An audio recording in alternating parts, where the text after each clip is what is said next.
I haven't done one of these frontal videos in years, but recently a video really annoyed me, so I had to sit down in front of the camera to call it out. I have no idea who the young woman on the screen is. Whoever she is, she arrogantly flaunts her minuscule knowledge quite disrespectfully while berating a young man who had the audacity to call her out on some mistakes she made on camera. Listen for yourselves.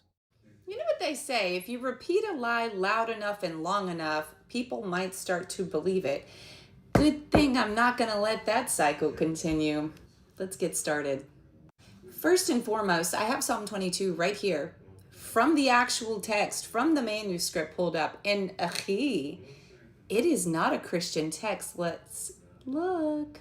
Okay, here is the actual manuscript. And as you can see, it is extremely teensy weensy tiny, okay, as far as the parchment goes, okay? It's very difficult to tell. This is why we do scans, and then we can see the letters a little better that way.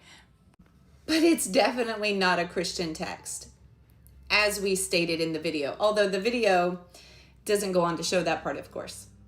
But let's not be like them. Let's continue. Okay, let's dig in. While you're pointing out what appears to be a vav at the end of kari, like a lion, why don't you point out these?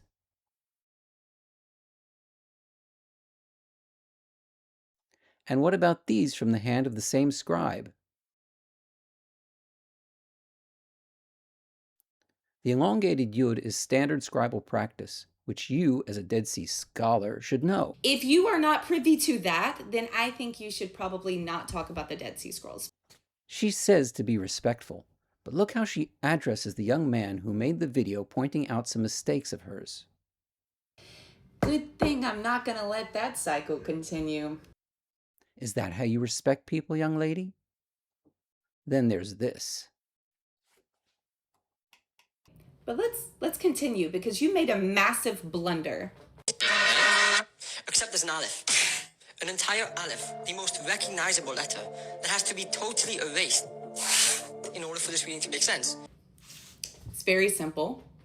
The aleph is being represented, as scholars think, as a vowel, which is extremely common in the Dead Sea Scrolls. Now, not so common today, obviously, because we don't have the written in vowels. But what we do have in the Dead Sea Scrolls, like, for example, the word ki, like when you say because or something like that, when you say kaf yod, that word is spelled differently in the Dead Sea Scrolls. It's spelled with a big aleph at the beginning.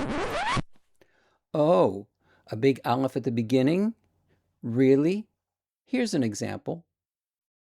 And another one. And another one. It's not at the beginning, young lady, it's at the end. Got it?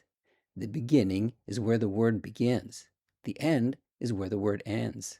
If you are not privy to that, then I think you should probably not talk about the Dead Sea Scrolls. Anyway, let's look at the facts.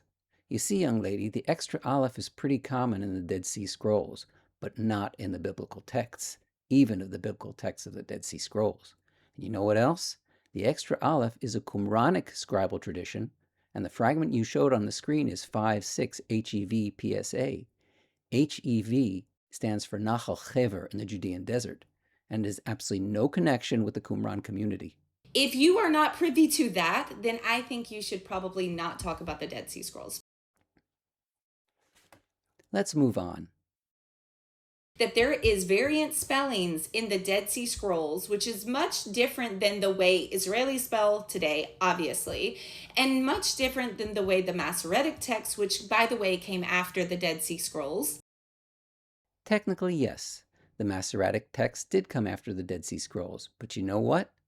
5-6 HEV PSA is Proto-Masoretic, and that means that its lettering is nearly identical to that of the Masoretic texts from the 8th through 10th centuries. I won't go into all the nitty-gritty, but the Masoretes, the scribes who composed the Masoretic text, didn't throw out all the spellings they corrected. They're right there in any decent Tanakh for anyone to see. And you know what else?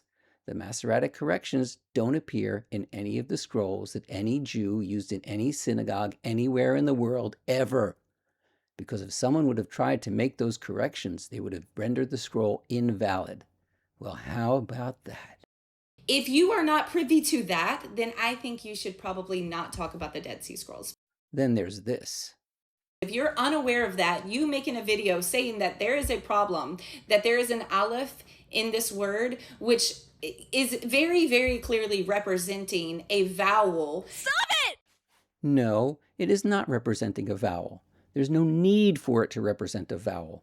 There are no cases in the entire biblical Dead Sea Scrolls corpus where you will find an extra aleph between the first two consonant letters of a verb root. There's exactly one example in the root Yud Mem Nun in 1Q Isa A. That's Isaiah 30:21, where Te'emanu has an aleph inserted between the Yud and the Mem.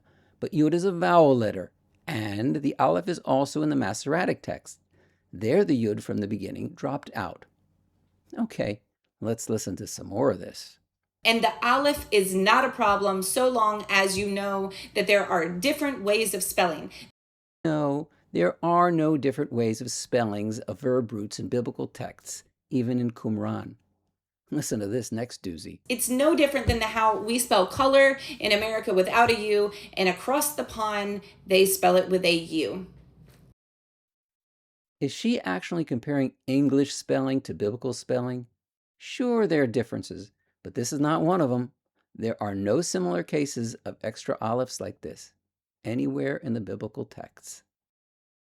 There are numerous, in fact, more times than I can count, than I care to count, variant ways of spelling words, but this is not out of the norm. Not out of the norm? What are you talking about? If what you were saying made an ounce of sense according to the real scholarship, it is not only out of the norm, it would be the only such case in the entire Tanakh. For example, there are several verb roots that begin with kaf resh in the Dead Sea Scrolls. There are 191 examples of these words in the Dead Sea Scrolls, but none of them have an aleph between the kaf and the resh. Well, how about that? If you are not privy to that, then I think you should probably not talk about the Dead Sea Scrolls. If what this young lady is saying were true, you'd expect to find plenty of alephs between these two letters, but you don't. You know why? Because they don't exist. Anyway, take a look at my face. My name's Yossi. I live in Beersheba in Israel. If you want to try and dox me like you did with the young man who countered your video, knock yourself out. There's my email. Sheesh, I wish these people would stop saying this goofy stuff.